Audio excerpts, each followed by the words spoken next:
usivuke mipaka ukawa mwenye maringo na majivuno. La tafrah, inna Allaha la yuhibbu alfarihin. Allah hapendi watu wanaojivuna, Allah hapendi watu wenye kutakabbar.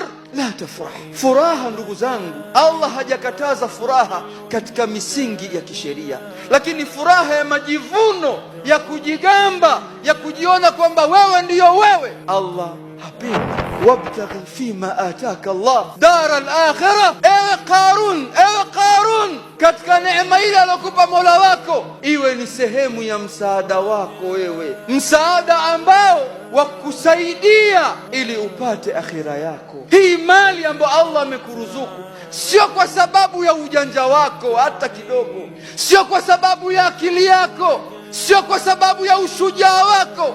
Wako wangapi madhaifu wako kwenye viti wanamiliki mali na wamewaajiri